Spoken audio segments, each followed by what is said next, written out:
अस्सलाम वालेकुम फ्रेंड्स, मैं आपका दोस्त मैर फ़हीम। सबसे पहले हमारे चैनल को सब्सक्राइब कर दें और बेल आइकन का बटन दबा दें।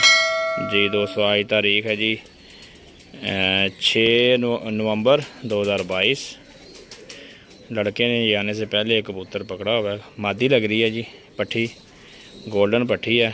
इसके अलावा एक और भी पकड़ा है, वो गोल्डन नर है, उसकी भी वीडियो आपको दिखाएंगे जी। इसका ये आँख का शो करवाएं जी।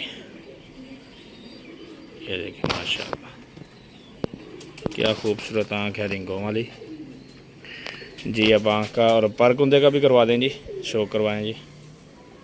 ये देखें, गोल किया हुआ है इसको, ठीक है। तो ये तैयारी के लिए इसको छोड़ा होगा किसी दोस्त भाई ने। ये देखें माशाल्लाह, गोल्डन पर हैं सारे। ये देखें, बाइट से 3-3 कलियाँ कटी हुई हैं। लड़का कह रहा था जी पाँव से कड़ी उतारी हुई है मैंने, किसी दोस्त भाई की हो तो दिखा देख के अपना पहचान करें। और फ़ोन नंबर चल रहा है स्क्रीन पे, तुम देखें माशाल्लाह। पंजे दिखाएं जी। ये दूसरी कड़ी है जी, 2 कड़ियाँ हैं इसके पाँव में थी, एक और कलर की थी, वो उतार ली है। देखें माशाल्लाह, खुश्क पंजे हैं जी। अब दूसरी तरह दिखाएं जी। ये है जी गोल्डन कबूतरी, तकरीबन पूरी बन गई हुई है।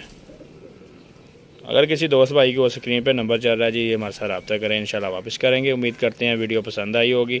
अगली वीडियो तक के लिए इजाज़त दीजिए, अल्लाह हाफिज़।